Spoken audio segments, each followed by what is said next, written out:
Welcome to episode 8 of the Think Wildlife podcast. Today we have Vamsidhar Pothula. Despite having over 15 years of corporate experience, he is now the Chief Operating Officer and Registrar of Ashoka Trust for Research in Ecology and the Environment, one of the leading ecology research institutes in India. So, welcome, Vamsidhar. It's great to have you on this podcast. Yeah, thank you. Thank you, Anish. Glad to be here. My first question for you is, after 20 years of corporate experience, what made you change the wildlife conservation sector? Yeah, primarily, it all goes with an inclination of yours to be in the environmental friendliness, or you talk about the ecological environment around you.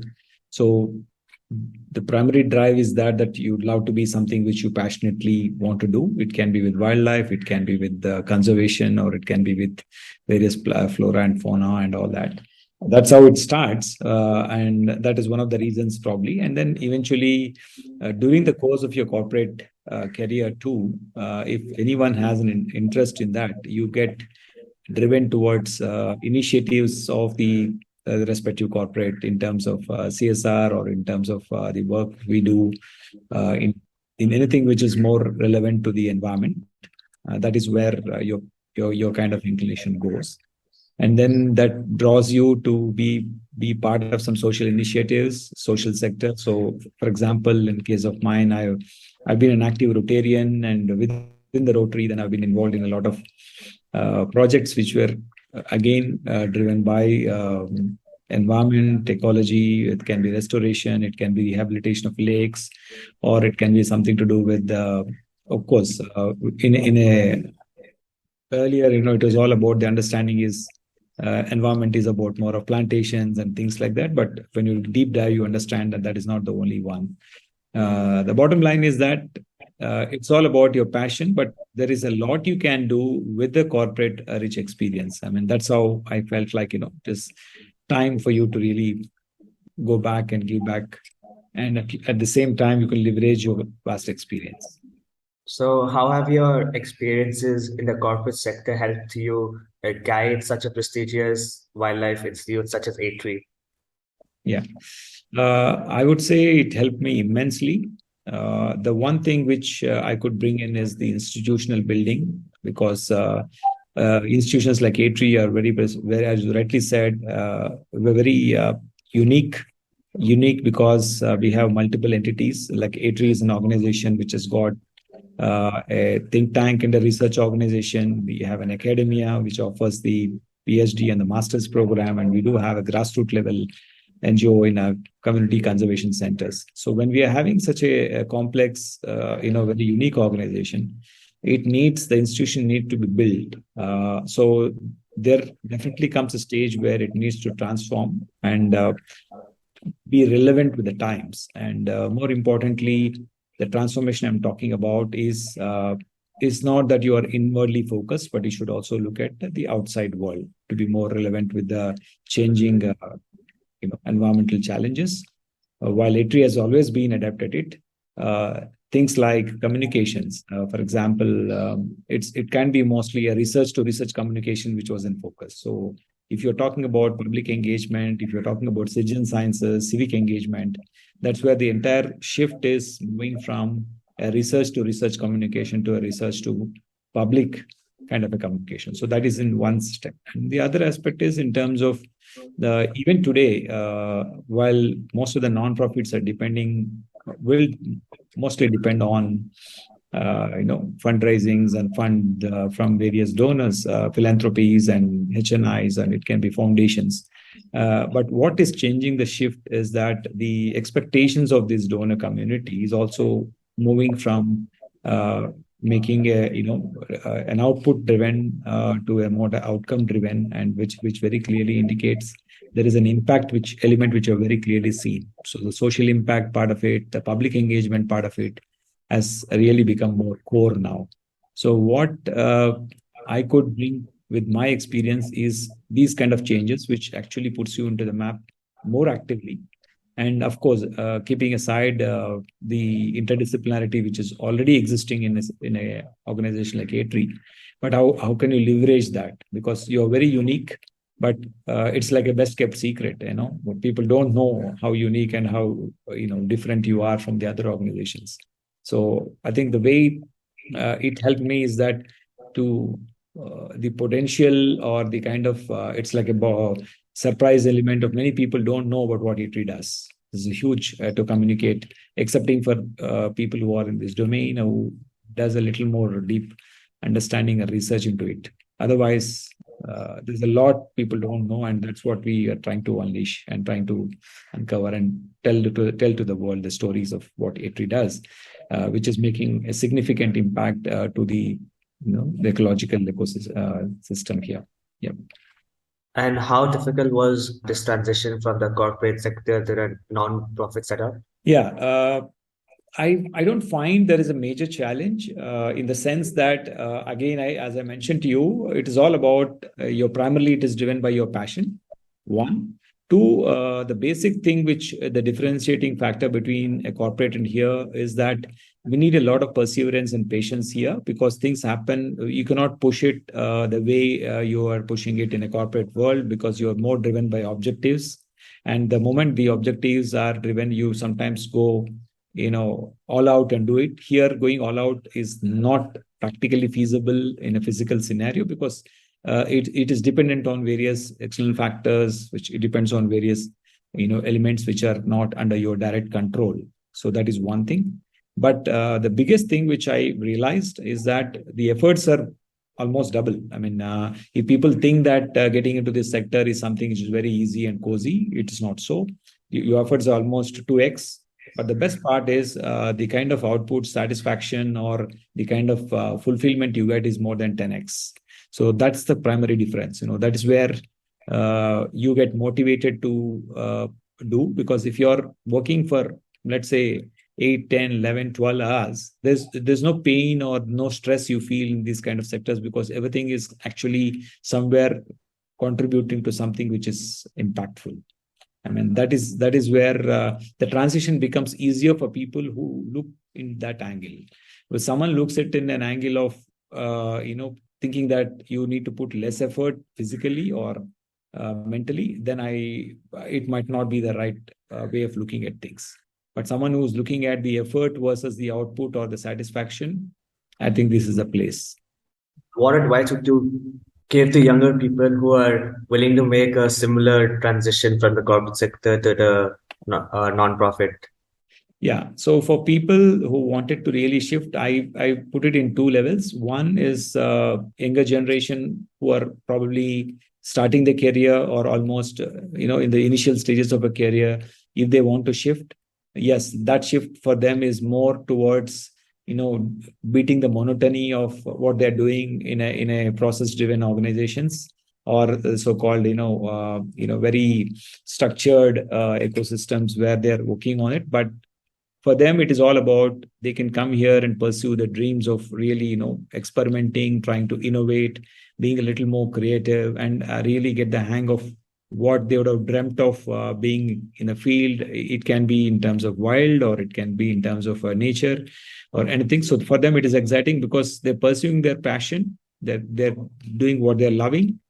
At the same time, they're pursuing a career. Career is also being formed. And of course, if someone with the interest of learning more or trying to, advance in terms of research, they will love it. That is one. For a mid-career professionals who are like maybe people like me who spend a decade or two in the corporate life, very active corporate life, this is again a sea change in the sense that for them, as I mentioned to you, it's all about a complete paradigm shift in the way you look at things. Your effort remains the same. Again, I was telling, but then the output, the satisfaction, the entire, and then if you're really getting motivated by the kind of impact you're making and trying to build an organization, that's why people who come from, especially from the corporates, especially in the mid-career, they bring in a lot of value because the 2 decades working or 1 decade, 2 decade, whatever the experience they bring in from the corporate or from any other sector will have significant, because that is where the interdisciplinarity comes. And it's all about applying those learnings here, because what you bring in is not there in the system here, which means that a typical conservation, environmental, ecology, sustainability organizations don't have that, understand the nuances of how do you really communicate effectively many a times, or how do you really manage a larger organization, how you build organizations through probably seeking more funding and all that stuff. So they bring in a lot of value there, and they also get to learn certain nuances of how to take things in a phased manner, not rushing and jumping, which is what they were doing before because of the environment there. So here it is all about persons and perseverance. So if they're able to gel these two aspects, I believe me, they are going to be the most successful folks, even compared to the people who have been in the system for long. But and that's all about, again, an attitude of a person to really take up such kind of a change. Are you really willing to take this change? The moment you take that change in a consciously, I don't find any reason for not people not being, forget about being successful, but not being really fulfilling and picked up with that role and responsibility. Other than scientific training, what are some of the in-demand skills required in the conservation sector? Uh, Scientific training goes in terms of understanding of the work they're doing, but what really matters is that, because most of these conservation organizations, they are more focused on the technicalities many a times, but things like communication, which I was telling, because communication becomes very, very critical.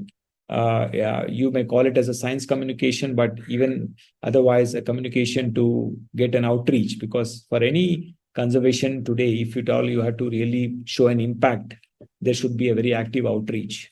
So to have an outreach, your communication should be very strong. The next one is the developmental efforts, what you call it as an ability to build relationships and start connecting with the organizations to raise funds, or to ensure that you build collaborations and partnerships. So this is one area which people have to have beyond their technical skills. So these are the main ones. One is communication, one is fun, and of course the organizational skills. Because at the end of the day, if you're not a team player, or if you're not a team leader, or trying to build people together and actually bring in that kind of inclusiveness, this happens only when you get exposed. So these are the skills they should actually own, at least try to consciously build, if you are to be a successful a leader or a person in this domain of conservation, environment, and ecology, or for that matter, in the social sector, yeah, as a whole. ATREE is quite well known for their research work and capacity building work. So on the other end, you guys also work with environmental education at grassroots levels. Talk us through the programs you run at ATREE's community conservation centers. Okay. So, like I mentioned before, ATREE is a unique organization which has got a research and the think tank part of it. Then, of course, we do have an academy, which is what you mentioned, which is offering a PhD program, which is truly interdisciplinary PhD program. And now we have introduced Masters in Conservation Practice, which is more focused on the hands-on practice in conservation. And we have a grassroots level organizations which are predominantly driven from our community conservation centers, where there is a landscape based or a place based research happening. And we work across Western Ghats and Eastern Himalayas. So when it comes to conservation education, apart from our masters and PhD program, we take it up actively even in our community conservation centers. One, with the communities we work with, in terms of how do you really make these communities sustainable and make them aware of their own landscape. And when I say that, each of these landscapes are rich in biodiversity, rich in in terms of forest, wildlife. There are multiple issues they have, and all the time there need not be a specialist, or there need not be an NGO working there to solve that problems. If communities are kind of enabled, or if they are being built into a way that they become sustainable, including their livelihoods. So our education, conservation education, starts at a very grassroots level, where we say that your environment, your locales, in terms of the kind of landscapes in which you are born and brought up, and how do you really conserve it. So that is what we call it as for ecosystem services. So they use a lot of products, or a lot of livelihood is dependent on these environments, but if they're well educated, they know how to conserve it, at the same time build a livelihood of it. So it can be non-timber forest products. How do you really harvest them, train them in something which is in a small social entrepreneurial kind of way, build their own small enterprise. It can be things like honey processing, or if you talk about invasive species, where you try to see train them in kind of craftsmanship in terms of making some product out of it. And these are all the very basic level skill building education, at the same time ensuring there is a livelihood. That is the part of the grassroots level. And at the larger level, in the institution or in the organization, we are talking about building environmental leaders. These are the ones who actually trying to bring in, because with all the challenges of environment, right from whether you call it as a carbon sequestration or a climate change and various aspects of it, everything is dominantly covered through this conservation education. That's how ATREE involves in actually imparting. So we talk about developing interdisciplinary knowledge, and we are true to that interdisciplinary knowledge, be it from the aspects of social sciences, natural sciences, or for that, in terms of socio-political thing, we'll ensure that is being done, including the forest. For example, in the forest, we make sure that the Forest Right Act, which is very, very critical for the communities there to know what their rights are and bring them their rights back to them, probably get their land for their own livelihood. These are a lot of initiatives which ATREE has done, and we continue to focus on that, because we believe in this. It's not just the glamorous species. We are talking about all the species. That's where the overall biodiversity comes in, and the conservation education is focused at ATREE. How do you think environmental education can improve in India? Okay. Environmental education actually can improve when there is a conscious effort by each one of the citizen to start becoming environmentally conscious. And education need not necessarily be someone has to do an undergrad or a grad program, or for that matter, research in environment. It starts from having that awareness and consciousness. And that is precisely where organizations like ATREE, or for that matter, of this breed, who are developing interdisciplinary knowledge, have to actually disseminate it to all the people and ensure that it is the outreach is important, and that's precisely the communications play a role. So like I was mentioning before, it's not just internally only the people in this domain are aware of it. It's about how you communicate to the public, how you bring this public engagement or citizen sciences. So once these organizations are involving people and making them aware of what are the consequences of these various environmental challenges we are facing, right from a very basic level, they need not talk about a carbon sequestration, they need not know about a carbon credits and things like that, but the basic fundamental things, if they're able to do in the right way and conserve it. So there are two ways, one is you conserve it or you restore it. So restoration may be a more scientific way of doing it, but conservation is something which people can do in their own small way. So it starts with that. In terms of education, the environmental education is moving from typical environmental sciences and studies to practice. So the more you're practicing it, and then there is an impact being shown. Otherwise, the studies might confine to academia or a research domain, but through papers or whatever. But is it really making an impact? So that's the challenge. And yeah. What is the role of schools in environmental education? I think I strongly foresee every at a very young age. That's very formative stages of early stage. It can be even as small as in the age group of where you are in the kindergarten level or in the early childhood level. People have to bring in that awareness about a basic resources. So we have natural resources. It can be a water conservation. It can be sanitation. It can be something to do with things like waste management, or just a basic awareness campaigns. And I think we have seen the new age schools, or even the governments of late, bringing in some curriculum in their practice, wherein they're trying to incorporate that kind of modules, and then the kids are trying to learn. That starts at a very basic level, so they become conscious about the nature of the environment, about the kind of trying to be. But as they grow as responsible citizens, and then eventually they understand the basic science of what environment is, need not be scientists.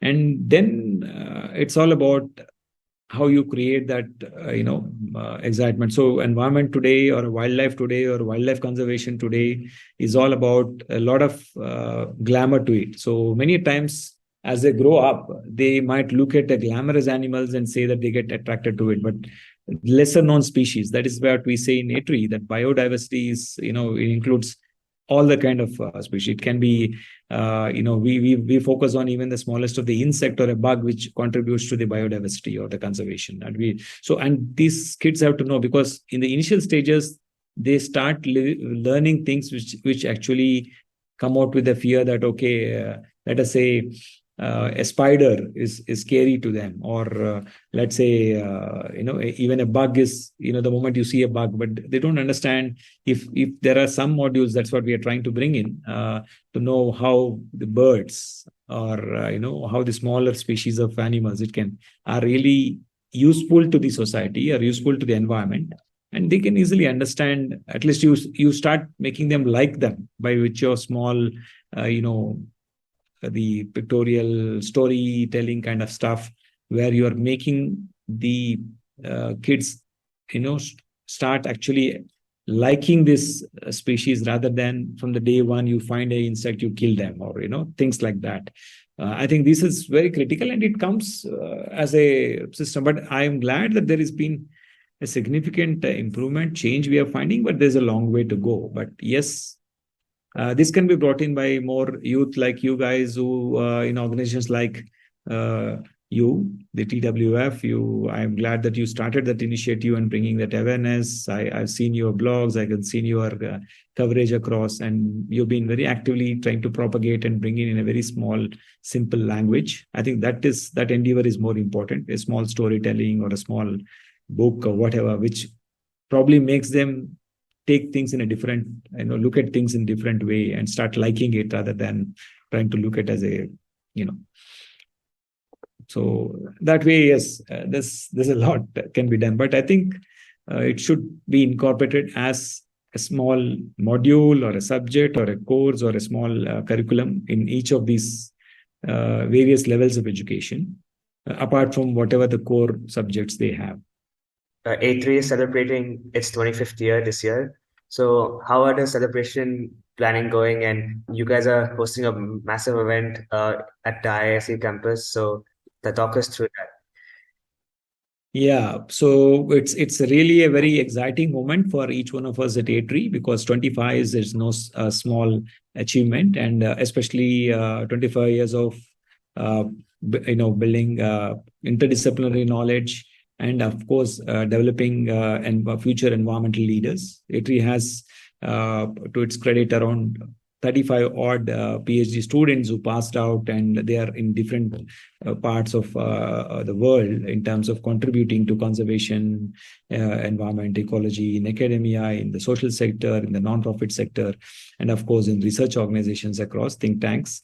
That is one thing we feel proud. And in terms of our contribution to the policies, in terms of a contribution to the environment and development, in terms of forests, or in terms of our social impact and innovations. So all our centers, each one of them have their own great track record of the contributions.